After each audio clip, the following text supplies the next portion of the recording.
esta noche me acompaña aquí en la Nota Dura Max Kaiser, director anticorrupción del Instituto Mexicano para la Competitividad. Querido Max, ¿cómo estás? Javier, qué gusto estar contigo. ¿Cómo van las cosas? ¿Qué tanto traes en la cabeza, caray, Max? Estábamos revisando este estudio titánico del Instituto Mexicano para la Competitividad. Pues mira, vueltas y vueltas en números y en números, porque lo que hicimos fue meternos a todo el sistema de contrataciones públicas en México. Nos metimos a revisar 700,000 procedimientos de contrataciones públicas en 5 años. Son 230 millones de celdas de datos que utilizamos para hacer el índice de riesgos de corrupción en contrataciones. A ver, vamos por... Entonces, ¿de qué año a qué año abarcaron? 2012 a la mitad del 2017. De 2012 a 2017, no una parte de los contratos. No. Del gobierno federal. Todos los contratos. No, ni siquiera solo los contratos, todos los procedimientos de contratación pública. Un procedimiento de contratación pública que parte desde la planeación, se publican las bases, la junta de declaraciones, la revisión, la calificación, el fallo y el contrato. Todo el procedimiento completo, 700,000 veces, para saber exactamente cómo funcionaron en toda la administración pública federal, en 1,537 unidades compradoras, cada uno de los procedimientos. ¿Cuáles son las diferentes formas de contratar? ¿Cuáles son los diferentes tipos? ¿Cuáles son las buenas prácticas, las malas prácticas? ¿Quién contrata más? ¿Quién contrata menos? ¿Quién hace muchos contratos con pocos proveedores? ¿Quién hace muchos contratos con muchos proveedores y tiene mucha diversidad? ¿Quién publica sus documentos? ¿Quién no publica los documentos? ¿De todas las instancias federales? De todo el gobierno federal completito. Bueno, ¿y tuviste 50,000 becarios en 2 meses o cómo fue que se da este proceso? Esa es la buena noticia para todos, porque el gobierno podría hacer algo muy sencillo porque son sus datos, los tienen ahí, los tienen a la mano, compranetes de ellos. Hicimos una alianza estratégica con una empresa que se llama Opia Analytics, son unos chavos, unos millennials, 3, que trabajaron en diseñar unos robots digitales que durante varios meses estuvieron extrayendo toda la información, y otras 3 personas en el IMCO que hicimos el análisis de datos, la creación de las fórmulas, ¿no? Somos 6, 7, 8 personas con diferentes capacidades que hemos estado analizando este proceso para llegar a estos resultados. Ok, tuvieron toda esta información y la tienen toda esta información. ¿Qué? ¿Cómo se procesa? ¿Cómo es que llegamos a comer esta ballena en sashimis? Exactamente. ¿Cómo se come esta ballena en sashimis? ¿Cómo nos dan estos resultados de contratación directa? ¿Quiénes son los proveedores? ¿Cuánto dinero se maneja? ¿Cómo llegas a estas fórmulas? Mira, primero lo dividimos en hallazgos generales e índice de riesgos. Déjame empezar por el segundo. A ver. El índice de riesgo es ubicar a las 1,537 unidades compradoras que hay en todo el gobierno federal, de la más riesgosa a la 1,537, que es la que menos riesgos de corrupción tiene. Ubicarlas en número de contratos, montos, etcétera, y su calificación de competencia, su calificación de transparencia y su calificación de anomalías para llegar a la calificación final. Y eso nos da un primer mapa.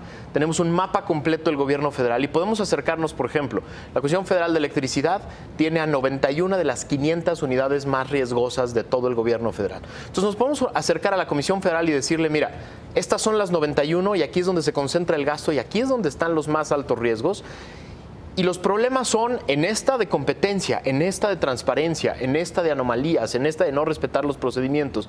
Y podemos hacer un mapa muy completo para abordar esto que no hemos hecho en México de manera adecuada, que las grandes empresas del mundo lo hacen, que es analizar riesgos, detectar riesgos, administrar riesgos para que no te echen a perder los grandes procesos y las funciones que tienes. Es lo que el gobierno no ha hecho. Lo hacemos al final, lo hacemos después, cuando el escándalo nos explota en la cara. Claro. Entonces ese fue el primer acercamiento, un mapa de riesgos.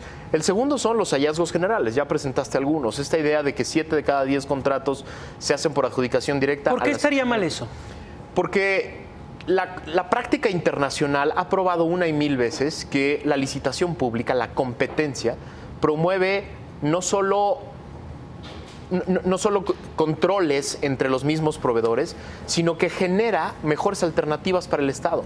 Cuando las empresas compiten entre sí, llevan mejores precios, llevan mejores productos, llevan mejor tecnología, llevan mejores condiciones para el Estado, pero además se supervisan entre sí. Entonces, y eso genera más control. En 7 de cada 10 no hay competencia. En 7 de cada 10 de los 1,000 proveedores que más controlan el mercado de contrataciones públicas, se asignan, cuando lo vemos por número de contratos, se asignan por adjudicación directa. A ver, hablemos de proveedores. ¿Qué encontraron ahí?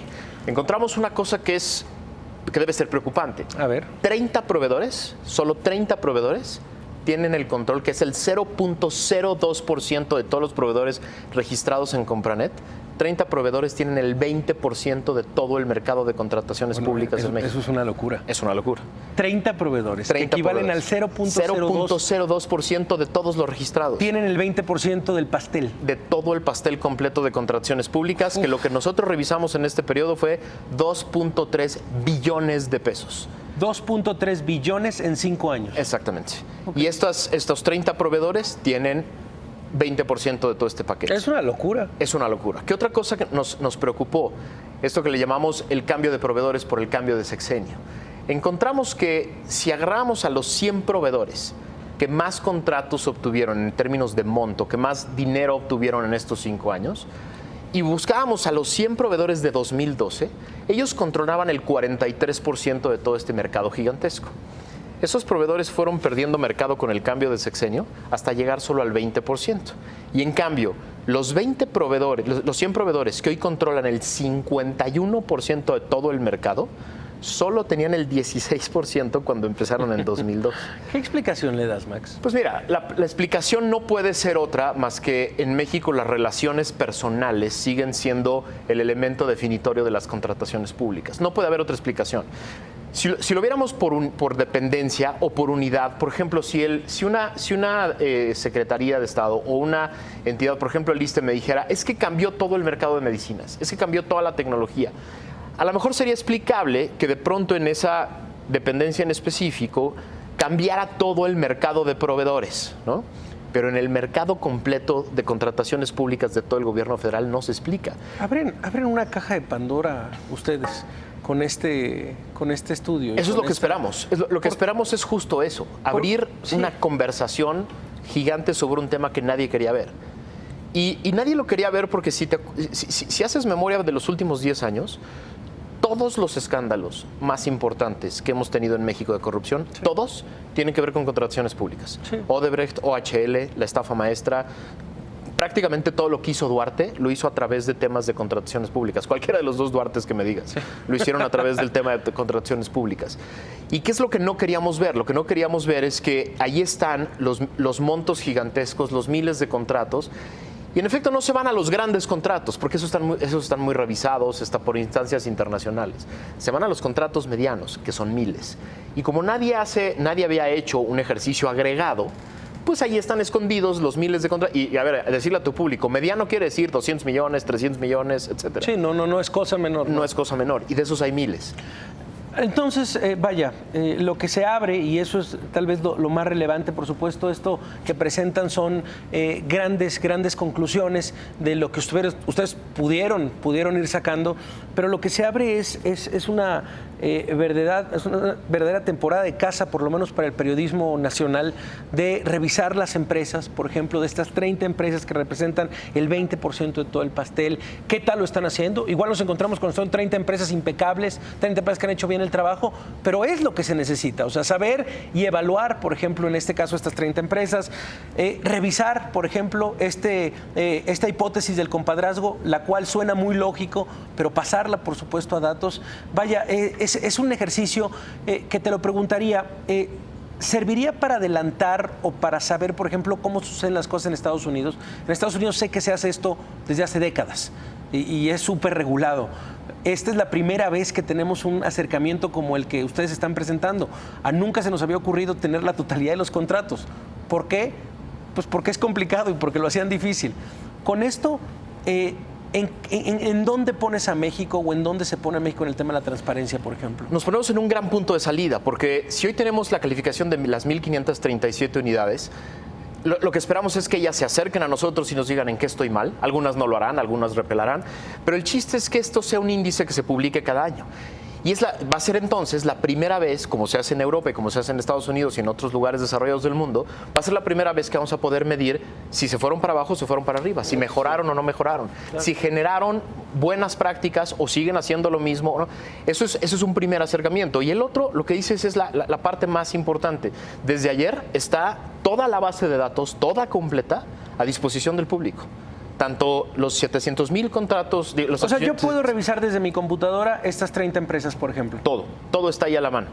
los 700,000 procedimientos de contrataciones públicas. Está además otra base de datos. ¿Por secretaría se puede revisar? Por secretaría están las calificaciones de las 1,537 unidades, se pueden agregar en secretarías. El chiste es, como tú dices, que la sociedad civil, los medios de comunicación se pongan a jugar con esto y se pongan a ver qué más historias podemos sacar de esta parte, para que esto se convierta en una práctica normal. Lo que queremos hacer es Contraloría Social.